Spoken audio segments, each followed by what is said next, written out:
إن الحمد لله نحمده ونستعينه ونؤمن به ونتوكل عليه ونعوذ بالله من شرور أنفسنا ومن سيئات أعمالنا. من يهده الله فلا مضل له ومن يضلل فلا هادي له. أشهد أن لا إله إلا الله وحده لا شريك له، وأشهد أن نبينا وصفينا محمدا صلى الله عليه وسلم عبده ورسوله وصفيه وخليله الذي بلغ الرسالة وأدى الأمانة وجاهد في الله حق جهاده. أرسله الله بالهدى ودين الحق ليظهره على الدين كله وكفى بالله شهيدا. اللهم صل على محمد وعلى آل محمد كما صليت على إبراهيم وعلى آل إبراهيم، وبارك على محمد وعلى آل محمد كما باركت على إبراهيم وعلى آل إبراهيم في العالمين إنك حميد مجيد. أما بعد، فإن خير الحديث كتاب الله، وخير الهدي هدي محمد صلى الله عليه وسلم، وشر الأمور محدثاتها، وكل محدثة بدعة، وكل بدعة ضلالة، وفي رواية وكل ضلالة في النار. أيها الإخوة والأخوات، أوصيكم بتقوى الله، فإن التقوى ملاك كل شيء. فإن الله عز وجل يقول مخبرا وآمرا: يا أيها الذين آمنوا اتقوا الله حق تقاته ولا تموتن إلا وأنتم مسلمون. أعوذ بالله من الشيطان الرجيم. بسم الله الرحمن الرحيم. إن عدة الشهور عند الله 12 شهرا في كتاب الله يوم خلق السماوات والأرض، منها 4 حرم، ذلك الدين القيم، فلا تظلموا فيهن أنفسكم، وقاتلوا المشركين كافة كما يقاتلونكم كافة، واعلموا أن الله مع المتقين. സ്നേഹം നിറഞ്ഞ സത്യവിശ്വാസികളെ, സഹോദരി സഹോദരന്മാരെ, സർവജഗന്നിയന്താവായ അല്ലാഹുവിൻ്റെ വിധികളും നിയമങ്ങളും തീരുമാനങ്ങളുമെല്ലാം ജീവിതത്തിലുടനീളം പാലിച്ചുകൊണ്ട് യഥാർത്ഥ വിശ്വാസിയായി, മുഖ്ലിസായി, മുത്തഖിയായി ജീവിക്കണേ എന്ന് എന്നോടും നിങ്ങളോടും എല്ലാവരോടും വസീയത്ത് ചെയ്യുകയാണ്, ഓർമ്മപ്പെടുത്തുകയാണ്. അല്ലാഹു നമ്മെ എല്ലാവരെയും അവൻ്റെ നിയമങ്ങൾ പാലിച്ച് ജീവിക്കുവാൻ തൗഫീഖ് നൽകി അനുഗ്രഹിക്കുമാറാവട്ടെ എന്ന് പ്രാർത്ഥിക്കുകയാണ്. നമുക്കറിയാം എൻ്റെ സഹോദരന്മാരെ, വളരെ പ്രധാനപ്പെട്ട ദിവസങ്ങളിലൂടെയാണ് നമ്മൾ കഴിഞ്ഞു പോയിക്കൊണ്ടിരിക്കുന്നത്. അഥവാ മഹത്തായ മുഹറം മാസം. മുഹറം മാസം എന്ന് പറയുന്നത് നോമ്പുമായി ബന്ധപ്പെട്ട മാസം മാത്രമല്ല, ഒരുപാട് ഹിതകരമായതും ഹിതകരമല്ലാത്തതുമായ പ്രവർത്തനങ്ങൾ ഒരു വിഭാഗം കാഴ്ചവെക്കുന്ന മാസം കൂടിയാണ് മുഹറം മാസം. ആ പേര് കേൾക്കുമ്പോൾ തന്നെ അതിൻ്റെ ബഹുമാനം ബോധ്യപ്പെടുന്നുണ്ട്. പവിത്രമാക്കപ്പെട്ട മാസം എന്നാണ്. ജാഹിലിയത്തിൽ പോലും പവിത്രമായ മാസമാണ് മുഹറം മാസം. ജാഹിലിയത്തിലെ ആളുകൾ വരെ അതിനെ ആദരിക്കുകയും ബഹുമാനിക്കുകയും ചെയ്തുകൊണ്ടിരുന്ന മാസമായിരുന്നു മുഹറം മാസം.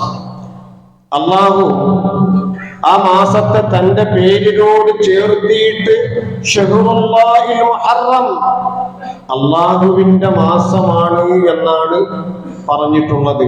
അതുകൊണ്ട് തന്നെ ആ മാസത്തിന് പ്രത്യേകതയുണ്ട്. ഞാനിവിടെ ഓതി വെച്ച ആയത്ത് അതിലേക്ക് സൂചന നൽകുന്നുണ്ട്.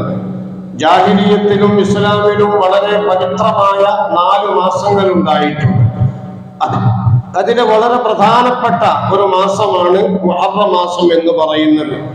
അള്ളാഹുവിന്റെ ഗ്രന്ഥത്തിൽ അള്ളാഹു സുബ്ഹാനഹു വ തആല 12 മാസങ്ങളെ പറ്റി പറയുന്നിടത്ത് മിൻഹാ അർബഅത്തുൻ ഹുറും, ആ 12 മാസങ്ങളിൽ 4 മാസം പവിത്രമാണ്. അവിടെ ആരെയും ആക്രമിക്കാൻ പാടില്ല, ആരുടെയും ചോര ചിന്താൻ പാടില്ല, അഭിമാനത്തിന് ക്ഷതമേൽപ്പിക്കാൻ പാടില്ല, നാക്കുകൊണ്ടോ മനസ്സുകൊണ്ടോ പ്രവൃത്തി കൊണ്ടോ ഒന്നും വേദനിപ്പിക്കാൻ പാടില്ല. അതുകൊണ്ടാണ് ആ മാസങ്ങൾ പവിത്രമായത് എന്നാണ് ഖുർആൻ നമ്മെ പഠിപ്പിക്കുന്നത്. ഫലാ തദ്ലിമു ഫീഹിന്ന അൻഫുസകും, നിങ്ങൾ ആ മാസങ്ങളിൽ നിങ്ങളുടെ ശരീരത്തെ നിങ്ങൾ ആക്രമിക്കരുത്, അഹിതകരമായി ഒന്നും നിങ്ങൾ ചെയ്യരുത് എന്നാണ് അല്ലാഹു സുബ്ഹാനഹു വ തആല നമ്മോട് പറഞ്ഞിട്ടുള്ളത്. എന്റെ പ്രിയപ്പെട്ടവരെ, നമുക്കറിയാം ഈ മാസങ്ങളുടെ ബാക്ക് ഗ്രൗണ്ട് നമ്മൾ അന്വേഷിക്കുകയാണെങ്കിൽ ഇന്നും ഇന്നലകളിലുമായിട്ട് ഒരുപാട് ചർച്ചീഭവിച്ച വിഷയമാണ്, ഒരു മാസമാണ് മുഹറം മാസം എന്ന് പറയുന്നത്. ഇന്നും നമ്മുടെ നാട്ടിലെ ചിലയിടങ്ങളിൽ ചില വിശ്വാസികൾ, ഒരു വിഭാഗം വിശ്വാസികൾ ആ മുഹറത്തെ അള്ളാഹുവും അവന്റെ പ്രവാചകരും ആദരണീയരായ സഹാബത്തും ആദരവ് നൽകാത്ത, അതിനേക്കാളും കൂടുതൽ ആദരവ് നൽകിക്കൊണ്ട് ഈ മാസത്തിൽ പുണ്യകർമ്മങ്ങൾ ഇന്ന ദിവസം മുതൽ ഇന്ന ദിവസം വരെ പുണ്യകർമ്മങ്ങൾ ചെയ്യരുത് എന്ന് വാശി പിടിക്കുകയാണ്. അതിലെന്തോ നഹിസുണ്ട് എന്ന് ജനങ്ങളെ ബോധ്യപ്പെടുത്തുന്നു. നമുക്കറിയാം എന്റെ പ്രിയപ്പെട്ടവരെ, ഒരു ദിവസത്തിനോ ഒരു സമയത്തിനോ ഒരു മാസത്തിനോ അല്ലാഹു നഹസ് അഥവാ അശുഭകരമായ ദുഷ്യപരമായി ഒന്നും അല്ലാഹു പറഞ്ഞിട്ടില്ല. അപ്പൊ നമുക്കറിയാം അള്ളാഹുവിന്റെ പ്രവാചകൻ സല്ലല്ലാഹു അലൈഹി വസല്ലം സുബ്ഹി നമസ്കരിച്ചവരെ പറ്റി മൻ സല്ലാ സ്വലാത്ത സുബ്ഹി ഫഹുവ ഫീ ഹിമ്മത്തില്ലാഹ്, ആരെങ്കിലും സുബ്ഹി നമസ്കരിച്ചാൽ അവൻ അള്ളാഹുവിന്റെ സംരക്ഷണത്തിലാണ്. അപ്പൊ സുബ്ഹി നമസ്കരിക്കാത്തവന് അള്ളാഹുവിന്റെ കാവലോ സംരക്ഷണമോ ഉണ്ടാവില്ല. അപ്പൊ അവന്റെ സുബ്ഹി നമസ്കാരവുമായി ബന്ധപ്പെട്ടതാണ് അവന്റെ ദുർദിവസം. അവനുണ്ടാകുന്ന വിപത്തുകളും വിഷമങ്ങളും പ്രയാസങ്ങളും രോഗങ്ങളും അത് അവന്റെ ദുർപ്രവൃത്തികളുമായി ബന്ധപ്പെട്ടതാണ്, അത് ദിവസങ്ങളുമായി ബന്ധപ്പെട്ടതല്ല. അല്ലാഹു പറയുന്നു ഒരു ഖുദ്സിയായ ഹദീസിൽ, ലാ തസുബ്ബുദ്ദഹ വഅനദ്ദഹ ഉഖല്ലിബുൽ ലൈല വന്നഹാർ, നിങ്ങൾ ദിവസങ്ങളെ കാലങ്ങളെ പഴിക്കരുത്, ചീത്ത പറയരുത്. ഞാനാണ് കാലം, ഞാനാണ് കാലം, സമയവും ദിവസവും മാസവും ഒക്കെ സൃഷ്ടിക്കുന്നവൻ ഞാനാണ്. ആകാശഭൂമികളിലുള്ള ദിവസങ്ങളെയും രാത്രിയെയും പകലിനെയും മാറ്റിമറിക്കുന്നവൻ ഞാനാണ്. അവിടെയൊക്കെ എന്തെല്ലാം തീരുമാനിക്കണമെന്ന് ഞാനാണ് തീരുമാനിക്കേണ്ടത്, ഉണ്ടാകണമെന്ന് തീരുമാനിക്കേണ്ടത് ഞാനാണ്. അതുകൊണ്ട് നിങ്ങൾ ദിവസത്തെ നിങ്ങൾ കുറ്റപ്പെടുത്തരുത് എന്ന് പ്രവാചകൻ സല്ലല്ലാഹു അലൈഹി വസല്ലം ഒരു ഖുദ്സിയായ ഹദീസിലൂടെ പറയുകയാണ്. എന്റെ പ്രിയപ്പെട്ടവരെ, ഇന്ന് ചരിത്രം പരിശോധിക്കുകയാണെങ്കിൽ ഒരുപാട് സംഭവങ്ങൾ ചരിത്രത്തിൽ നമുക്ക് കാണാൻ സാധിക്കും. മുഹറം മാസവുമായി ബന്ധപ്പെട്ട് ഒരു വിഭാഗം ആളുകൾ പ്രചരിപ്പിക്കുന്ന, ദുഷ്പ്രചരണം നടത്തുന്ന ഒരുപാട് സംഭവങ്ങൾ നമുക്ക് കാണാൻ സാധിക്കും. അതിൽ 1-2 സംഭവങ്ങൾ മാത്രമാണ്. മുഹറം മാസം 10 അഥവാ ആശുറ എന്ന് പ്രധാനപ്പെട്ട 2 സംഭവങ്ങളാണ് നടന്നത്. ഒന്ന് മഖ്തലുൽ ഹുസൈൻ ഇബ്നു അലി റളിയല്ലാഹു അൻഹു, രണ്ടാമത്തേത് നജാത്ത് മൂസ മിൻ ഫിർഔൻ, ഫിർഔനിന്റെ ശർറിൽ നിന്ന് മൂസയുടെ സംരക്ഷണം, മൂസ രക്ഷപ്പെട്ടതും അതുപോലെ തന്നെ യസീദിന്റെ സൈന്യം ഹുസൈൻ ഇബ്നു അലിയെ കൊലപ്പെടുത്തിയ 2 സംഭവങ്ങളാണ് ചരിത്രത്തിൽ ആശുറാന്റെ ദിവസത്തിൽ പ്രധാനമായിട്ടും സംഭവിച്ചത്. മറ്റ് അപ്രധാനമായ കാര്യങ്ങൾ സംഭവിച്ചിട്ടുണ്ട്. അത് ചരിത്രത്തിൽ വിദായിലും നിഹായയിലും രേഖപ്പെടുത്തിയിട്ടുണ്ട്. ചരിത്രകാരന്മാർ രേഖപ്പെടുത്തുന്നത് മുഴുവനും ചരിത്രമല്ല. ഇങ്ങനെ ഒരു ചരിത്രം, ആളുകൾ പറയാത്ത ചരിത്രം ചരിത്രത്തിലുണ്ട് എന്ന് ബോധ്യപ്പെടുത്തുകയാണ്. ലൈഫായ ഹദീസ് ഉണ്ടെങ്കിൽ അത് സഹീഹായ ഹദീസിലും ലൈഫായ ഹദീസാണ് എന്ന് വ്യക്തമാക്കും. ഈ ലൈഫായ ഹദീസ് കൊണ്ട് നിങ്ങൾ അമൽ ചെയ്യരുത്, ഇങ്ങനെ ആളുകൾ പറയുന്നുണ്ട്, ഇത് ദുർബലമായ ഹദീസാണ് എന്ന് ജനങ്ങൾക്ക് ബോധ്യപ്പെടുത്തണം. അതുപോലെ ചരിത്ര ഗ്രന്ഥങ്ങളിൽ മുഹറം മാസത്തിൽ സംഭവിച്ച ചില സംഭവങ്ങൾ എടുത്തു പറയുന്നുണ്ട്. അതിൽ പ്രധാനപ്പെട്ടത് പറയുന്നത് ഇങ്ങനെയാണ്: മഹാനായ ഇബ്രാഹിം നബി അലൈഹിസ്സലാത്തു വസ്സലാമിനെ തീയിൽ നിന്ന് രക്ഷപ്പെടുത്തിയത് മുഹറം 10 പറയപ്പെടുന്നു. രണ്ടാമതായിട്ട് നൂഹ് നബിയെ ശിക്ഷയിൽ നിന്ന് രക്ഷപ്പെടുത്തിയത്. മൂന്നാമതായിട്ട് മൂസാ നബി അലൈഹിസ്സലാത്തു വസ്സലാമിന്റെ തൗറാത്ത് അവതരിച്ചത് ആശുറ ദിനത്തിലാണ്. യൂസുഫ് നബി അലൈഹിസ്സലാമിനെ കാരാഗ്രഹത്തിൽ നിന്നും മോചിപ്പിക്കപ്പെട്ടത് ഈ ദിവസത്തിലാണ്. യാക്കൂബ് നബിയുടെ കാഴ്ച തിരിച്ചു കൊടുത്തത് ഈ ദിവസത്തിലാണ്. അതുപോലെ തന്നെ നമുക്കറിയാം ഒരുപാട് സംഭവങ്ങളുണ്ട്. കിബലയുടെ മാറ്റം, ഫാത്തിമ ബീവിയും അലിയും കല്യാണം കഴിച്ചതും ഈ ദിവസത്തിലാണ്. അതുപോലെ അയ്യൂബ് നബിയുടെ ബലാഗ് പരീക്ഷണം അള്ളാഹു മാറ്റിയത്, യൂനുസ് നബിയെ മത്സ്യത്തിന്റെ വയറ്റിൽ നിന്ന് രക്ഷപ്പെടുത്തിയത്, ബനീ ഇസ്രായേൽ ആദ്യമായിട്ട് കടൽ പിളർന്നത്, അല്ലാഹു സുബ്ഹാനഹു വ തആല മുഹമ്മദ് നബിക്ക് പുറത്തു കൊടുത്തത്, അത് തന്നെ തെറ്റാണ്. നബി സല്ലല്ലാഹു അലൈഹി വസല്ലം പറയത്തക്ക ദോഷങ്ങളൊന്നും ചെയ്തിട്ടില്ലല്ലോ, അല്ലെ? അങ്ങനെ പുറത്തു കൊടുക്കാനുള്ള പ്രത്യേക ദിവസം നിശ്ചയിക്കാൻ. അതുപോലെ മൂസാ നബി അലൈഹിസ്സലാത്തു വസ്സലാം ആദ്യമായിട്ട് കടൽ കടന്നത്, ഇങ്ങനെ ഒരുപാട് ചരിത്രത്തിൽ സംഭവങ്ങൾ എഴുതപ്പെട്ടിട്ടുണ്ട്. ഇതൊന്നും ഇതിന് തെളിവുകളില്ല എന്ന് ഇമാം നബവിയും അതുപോലെ തന്നെ ഇത് എഴുതിയ ഗ്രന്ഥകാരന്മാരും മുഴുവനും അതിക്കുറിപ്പായിട്ട് പറയുന്നുണ്ട്. അതുപോലെ തന്നെ പ്രിയപ്പെട്ടവര്, നമുക്കറിയാം ഈ മാസം എന്ന് പറയുന്നത് ഷിയാക്കളുടെ പ്രത്യേക ഒരു ആഘോഷമാണ്. അവർക്ക് 40 ദിവസത്തോളം മുഹറം 1 മുതൽ 40 വരെ ഒരു പ്രത്യേക ആഘോഷമാണ്. ഇന്ത്യയിൽ ലക്നൌവിലും അതുപോലെ തന്നെ ഹൈദരാബാദിന്റെ ചില സ്ഥലങ്ങളിലും ബോംബെയിലുമെല്ലാം മുഹറം മാസത്തിൽ ബോംബെയിൽ തെരുവോലങ്ങളിലൂടെ നടന്നു കഴിഞ്ഞാൽ നമുക്കൊരിക്കലും സ്വതന്ത്രമായിട്ട് ആ തെരുവോലങ്ങളിലൂടെ സഞ്ചരിക്കാൻ സാധ്യമല്ല.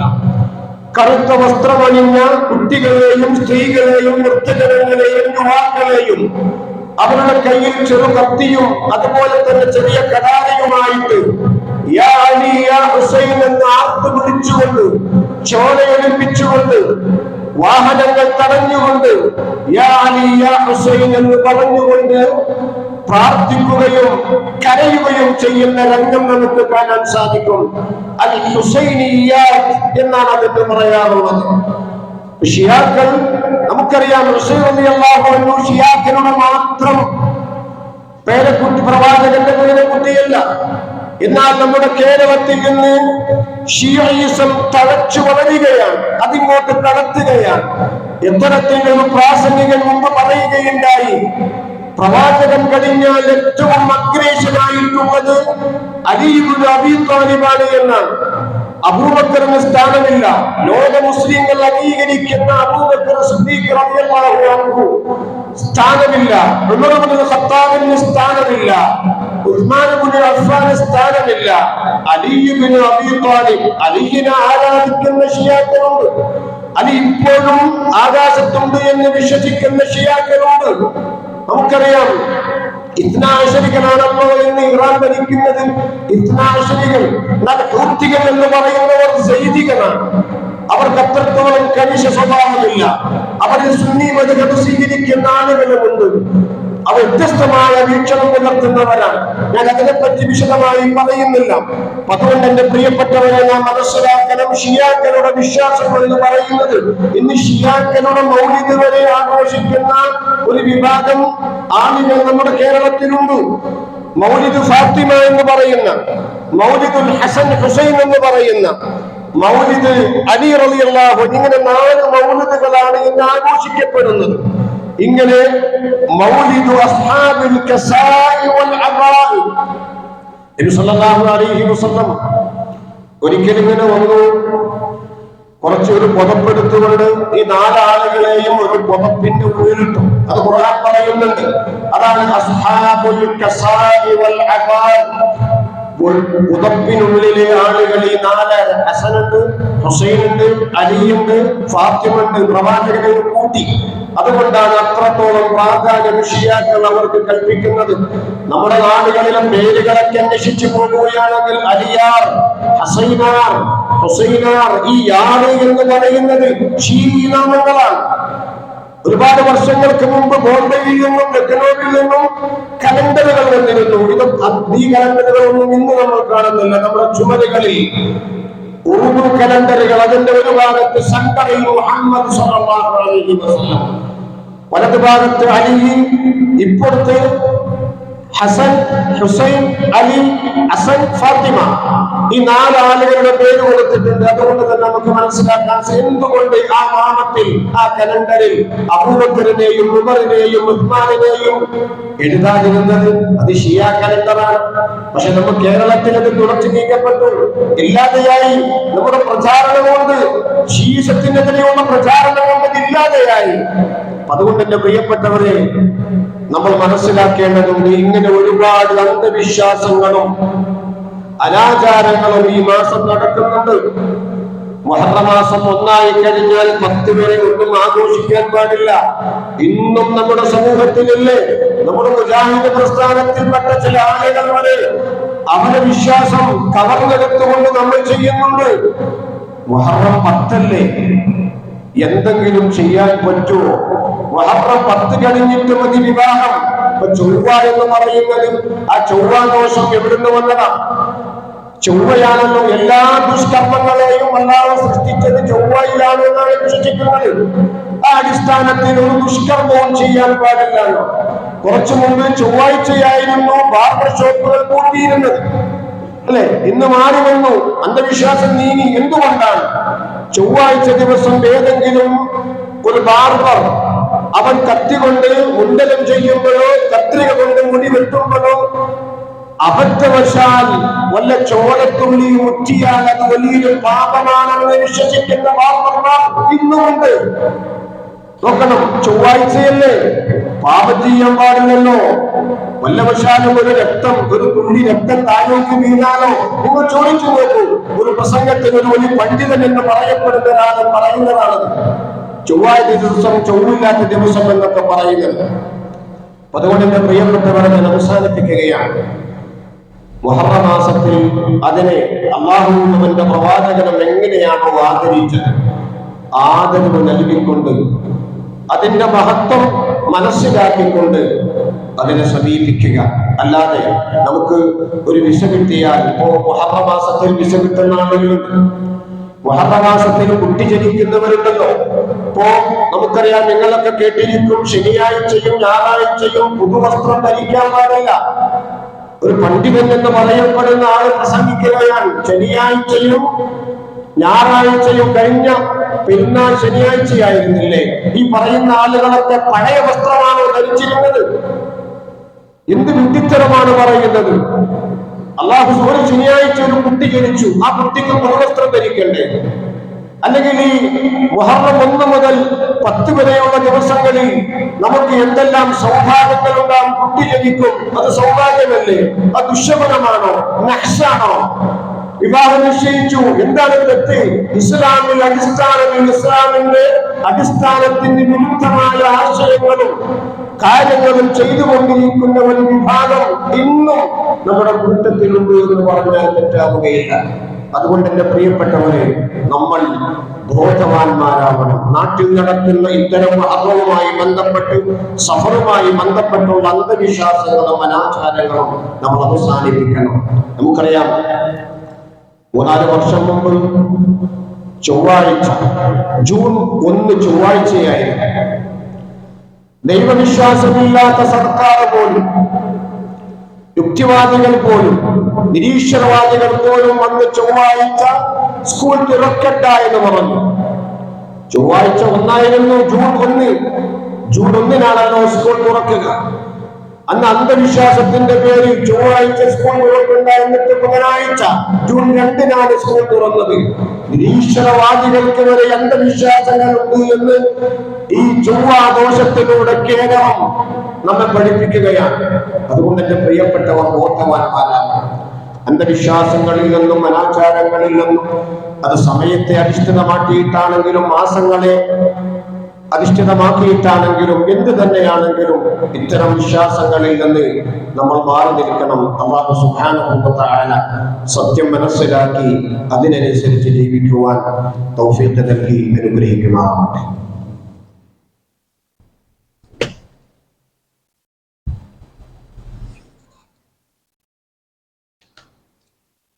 അൽഹംദുലില്ലാഹി റബ്ബിൽ ആലമീൻ والعاقبة للمتقين ولا عدوان إلا على الظالمين.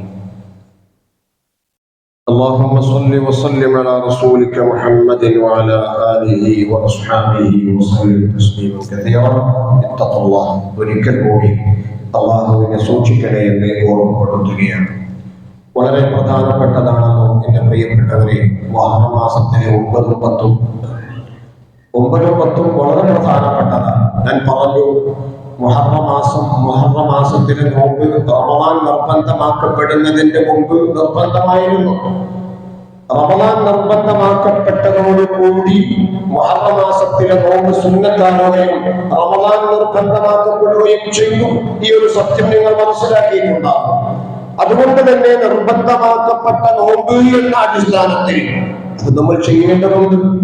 മുഹറം 9, 10 എന്ന് നമ്മൾ തീരുമാനിക്കുന്നതിന് പകരം എന്നാലോ മുഹറം 9, 10 അന്ന് നമ്മൾ തീരുമാനിക്കുക.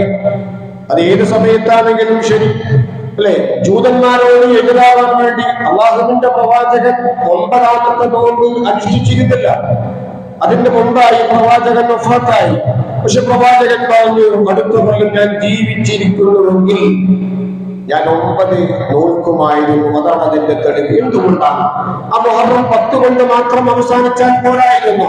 അല്ല, ജൂതന്മാരോട് മതപരമായ കാര്യങ്ങളിൽ മറ്റ് വിഭാഗവുമായിട്ട് എതിർ നിൽക്കണം എന്നുള്ളതിന്റെ വ്യക്തമായ തെളിവാണ്.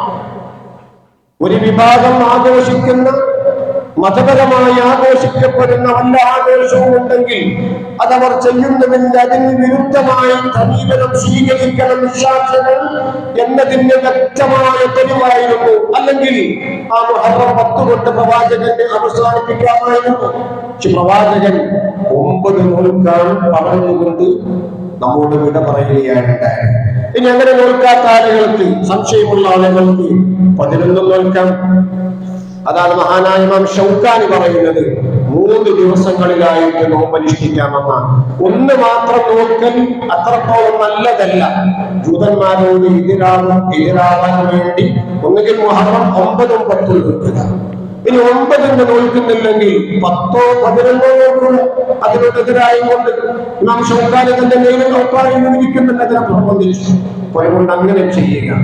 തർക്കങ്ങളെ ഒഴിവാക്കിക്കൊണ്ട് ശരിയായ പാതയിലൂടെ എല്ലാവർക്കും നല്ല രൂപത്തിൽ ഇത്തരം വിഷയങ്ങളിലൊക്കെ തർക്കം ഒഴിവാക്കിക്കൊണ്ട് ഒരു കൂട്ടായ നല്ല സമീപനത്തിലേക്ക് എത്തിപ്പെടണം. എന്റെ പ്രിയപ്പെട്ടവരെ, തർക്കങ്ങൾ അവസാനിപ്പിക്കും. കുട്ടികളോടും നോമ്പ് നോക്കാൻ നമ്മൾ ആവശ്യപ്പെടണമെന്നാണ്. എന്താണ് പറഞ്ഞിട്ടുള്ളത്? നമുക്കറിയാം, ഉമർ ഇബ്നു ഖത്താബ് റളിയല്ലാഹു തആല അൻഹു പറയുകയാണ്, അദ്ദേഹം ആശുറ നോമ്പ് കൊണ്ട് കൽപ്പിക്കാറുണ്ടായിരുന്നു. ഹാരിത്ത് ഇബ്നു ഹിശാമിലേക്ക് അദ്ദേഹം ആളയച്ചു. അന്നവദൻ ആശുറ, ഫസും വൻഉർ അലക അയസൂമു.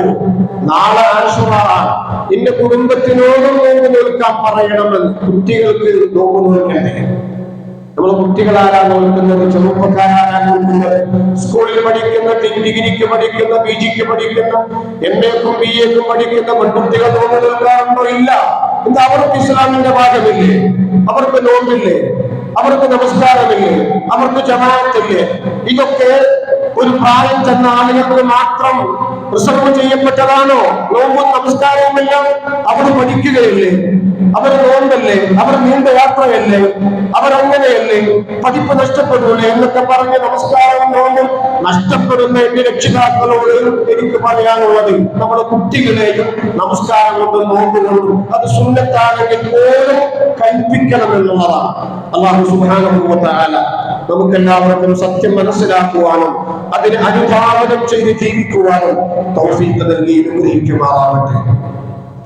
അല്ലാഹു സുബ്ഹാനഹു വ തആല നമ്മുടെ എല്ലാ കാര്യങ്ങളിലും ഖൈറും ബർക്കത്തും പ്രദാനം ചെയ്യുമാറാവട്ടെ. അല്ലാഹു നമ്മുടെ എല്ലാവരുടെയും ചെറുതും വലുതുമായ പാപങ്ങൾ പുറത്തു നൽകുമാറാവട്ടെ.